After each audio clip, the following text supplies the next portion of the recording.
Hi there. I'm Alfred Arnold Cocozza. My mom and my friends always call me Freddie. I even fancied calling myself Al Cope, the boxer from South Philly. But you, my fans, knew me as Mario Lanza. If only I had listened to my wife, Betty, I could have been alive today. I would be 85 years old. There I was in Italy, 38 years old, at the height of my career, and I was scared. Scared for me, and scared for my family. And for the first time in my life, I really prayed.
As I prayed, I was able to forget that my life was in danger, and my mind went back to how it all started.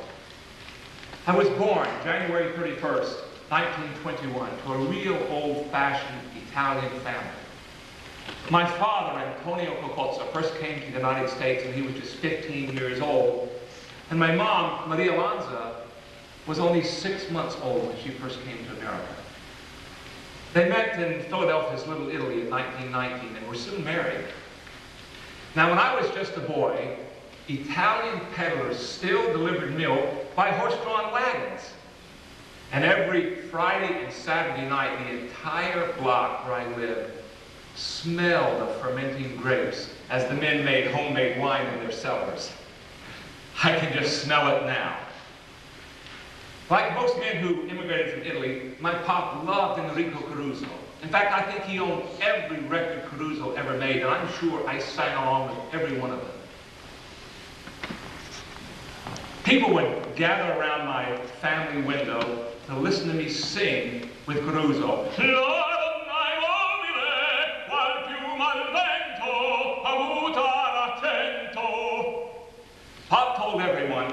My Freddy is the greatest tenore since the Caruso. And I should know, I heard Caruso in Italia. And my Freddy's a mucho better than Caruso. My mom also encouraged me. In fact, she even got a job so she could help pay for my voice lessons. When I was just 16 years old, I auditioned for Philadelphia's YMCA Opera Company and got my first role. Mom and Pop were so proud and happy, and they continued to encourage me. Now, all of my friends also were encouraging me at this point, and it takes me back to when I was a younger boy. I served as an altar boy in the local parish down the street from my home, and I loved to sit in the sanctuary and look at the beautiful stained glass windows and meditate, and I enjoyed the peace and the quiet. And one day when I was 9 years old, I had a vision of what my entire life was going to be, and I knew I was going to be a great singer. Already I knew the plots of over 50 operas by memory. And since my friends knew I was a big fan of singing and opera, one of the people I became close to was a guy named Eddie Durso from South Philly. And his father was a music critic. And I would go over to the house and we would discuss opera and plots and singers. Now, every time I would see Eddie, I would say, Eddie! And he would come running. That's the way we greeted each other. And Eddie also encouraged me. One day, we were about to go into our chemistry class, and we were both late. We were always late. And I was in the hallway, and I saw Eddie coming, and I said, Eddie! And the principal's office is right near where the classroom was. The principal comes bursting out and said, what's going on? What's happening? Who did that? And I said, one went that way, and one went that way. And he took off looking for them. Eddie and I scooted into the chemistry class, which I actually passed. Who knows how that happened? Well, everyone was continuing to encourage me and wish me well, but my grandfather was the exception. You see, he was a strictly down-to-earth Italian businessman with a successful grocery and trucking business right in the heart of Philadelphia's Little Italy. But one day I was suspended from high school for misconduct. You see, one of our teachers had referred to us Italians as Dagos, and I guess my response was to hit him so hard I almost broke his jaw. You can imagine all the screamings in Italian at home from Mom and Pop. Che pensare, che volere, che facere, porca miseria. And from Grandpa, who'd been telling my parents all along, he's wasting his time, listening and singing to opera all the day when he should be doing some real work like a real man. Well, so I went to work for Grandpa's trucking business.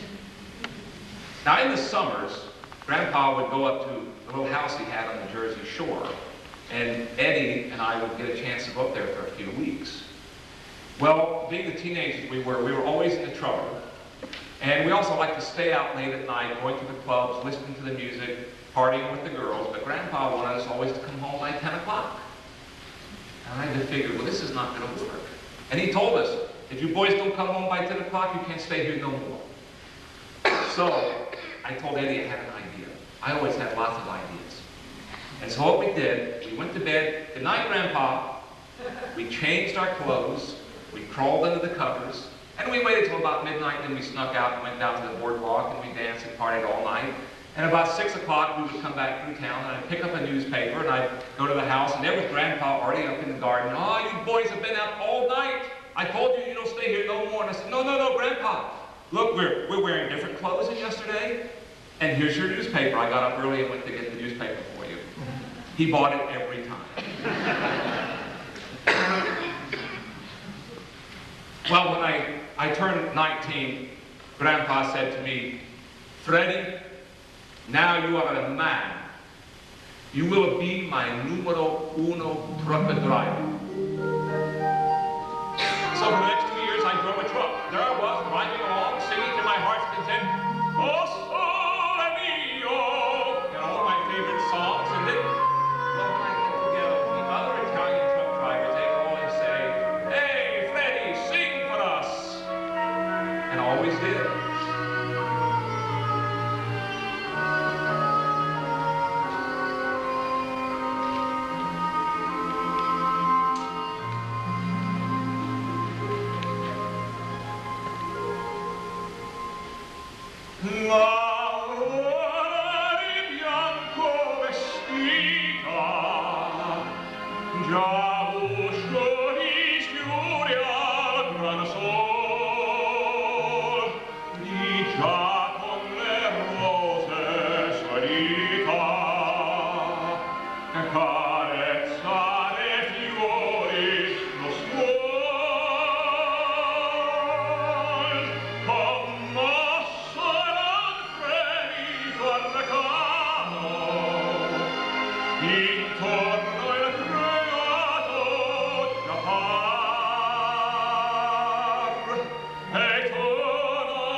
One day, and I remember it as though it were yesterday, I was asked to drive the truck to deliver a piano to Philadelphia's Grand Ole Academy of Music. And when I got it there, the impresario, Mr. William Huff, asked me to help a couple of fellows to carry the piano upstairs to one of the small studios.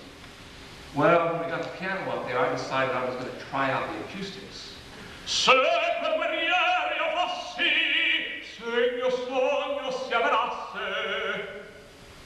Huff, who heard me from the hallway, rushed in and said, "Now, kid, that was great. How would you like to sing for Maestro Serge Kuzovitsky? He's conducting here tonight." Well, of course, I flipped. So later that night, after the concert, Huff brought me back to the same small studio where we moved that piano. He told me the maestro was down the hall in the nearby dressing room having an alcohol rub. And he comes in and he says, "Now go ahead, start singing."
running down the hall with yelling, "Where is that voice, that wonderful voice?" And he comes in, no shirt on, shaking my hand, telling me, "You must come with me to the Berkshire Music Festival. I give you scholarship." Well, I didn't know what the Berkshires were. I didn't know where the Berkshires were, but yep, that's how it all began. When I arrived, they had me begin working right away, up to 10 hours a day, with Leonard Bernstein, who was a student there, and Lucas Foss, and Boris Golowski. After 6 weeks of intensive rehearsal, I made my debut as Fenton and Otto Nicolai's The Merry Wives of Windsor. I have met so many famous people in the world of music and the world of opera. I truly felt I had found a new life, and I wasn't Freddie anymore. I took my mom's maiden name Lanza and changed the Maria to Mario, and in the October 5th, 1942 issue of Opera News, Herbert Groff wrote, "The real find of the Berkshire season was tenor Mario Lanza." And all the great papers, New York Times, local papers in Westchester County, they all wrote about it. Well, that's when I met Maria Margelli. You see, I moved to New York to be where the action was. And Maria was Ezio Pinz's personal secretary. She knew everybody. I was really fascinated by Maria, and soon I invited her over to my small apartment for dinner, and I sang to her.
I sang to her, I took her in my arms and I held her close to me.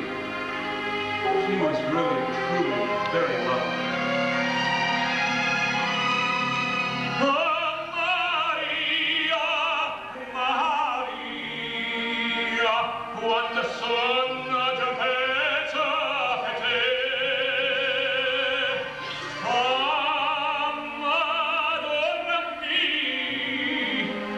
Abbracciata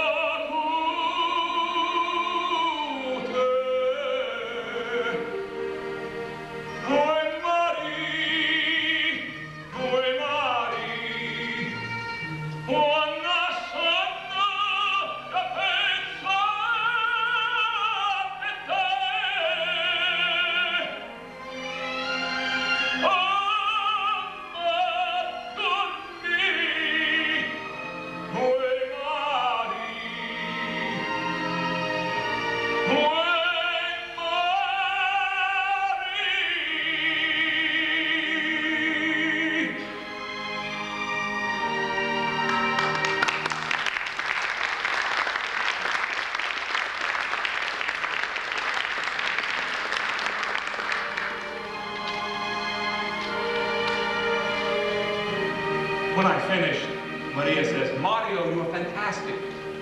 You have the best voice I ever heard. I will be your patron." She took me to the best agents. She introduced me to New York society parties, and she even booked a concert for me with the owner of the La Rosa Spaghetti Empire. And when I was drafted into the Army Air Force in December of 1942, Maria even took an apartment in Miami to be near me during my basic training. Maria was the only saving grace to my Army time in Miami, which I consider to be worse than hell. I found my solace in Maria and in food. You see, eating made me feel good. And I ate, and I ate, and I ate, and pretty soon I weighed over 250 pounds. After basic training, the Army shipped me out to a semi-deserted, dusty little camp in Texas. Now, meanwhile, over in Arizona, Staff Sergeant Peter Lynn Hayes was recruiting talent for a show called On the Beam. Now, Johnny Silver, who was handling the talent search, actually came across my file with my background at the Berkshires and all. And suddenly I was yanked from my military police job, which I hated anyway, and I was shipped out to Arizona for an audition. Well, the dust and the dryness in Texas had bothered my throat so much, I couldn't sing a single note when I arrived. What were we to do? Silver and I found the recording of Metropolitan Opera tenor Frederick Yale, and together we pasted my name on the label. And we played the recording for Hayes. When Hayes heard the recording, he accepted me without an audition. Now later, the producer of the show, Fred Brisson, wanted to hear me in person. So once my voice cleared up, we arranged an audition, and Hayes said, "Just sing the aria you recorded." And so I did.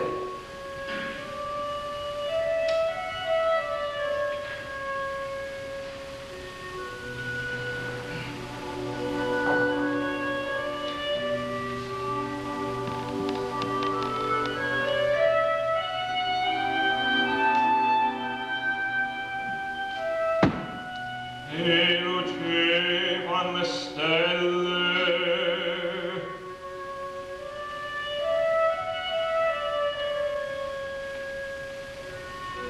e vezzava la terra, strideva l'uscio dell'orto, e un basso sfiorava l'arena,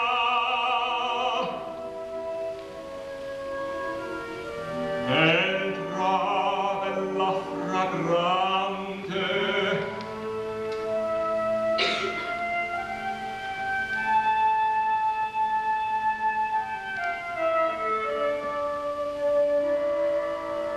mi cadeva fra le braccia.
La vita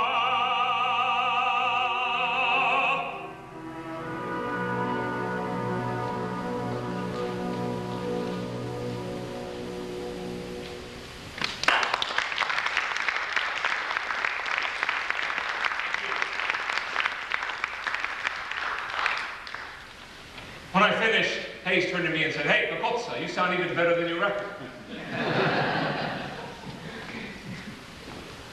Well, On the Beam was a huge success, and pretty soon people started calling me the Caruso of the Air Force. After the show finally closed, I was asked to join the New York cast of a show called Winged Victory. And at the end of that run, Warner Brothers decided to film the show, and the entire cast was shipped out to Hollywood, where I was able to rejoin Maria. Maria made sure that everybody who was anybody heard me sing, and soon every studio in town was aware of Lanza. Maria had her own special way of working. For example, she took a recording I had made of an aria from André Chenier to studio boss Jack Warner. So while I waited outside in my car, Maria plays the record for Mr. Warner. When it finishes, he turns to her and says, "Maria, it's very, very nice, but why on earth did you bring me a recording of Enrico Caruso?" And Maria says, "Mr. Warner, that is Mario Lanza. Would you like to meet him? He's outside now." So I was ushered into Jack Warner's huge drawing room, and he asked me to sing something in English. A pianist from the music department came in and sat down at this magnificent concert grand, and I started to sing.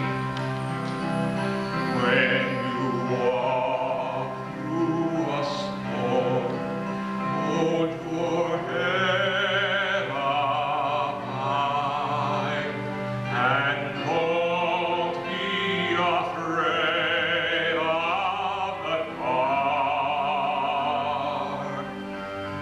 At the end of the storm is a golden sky, and the sweet silver song of a lark. Walk on through the rain, walk on through the wind, though your dreams be tossed and blown. Walk on, with hope in your heart, and you'll never walk alone.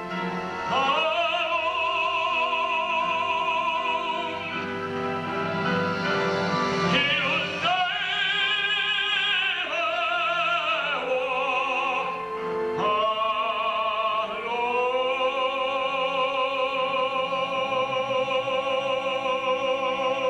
alone.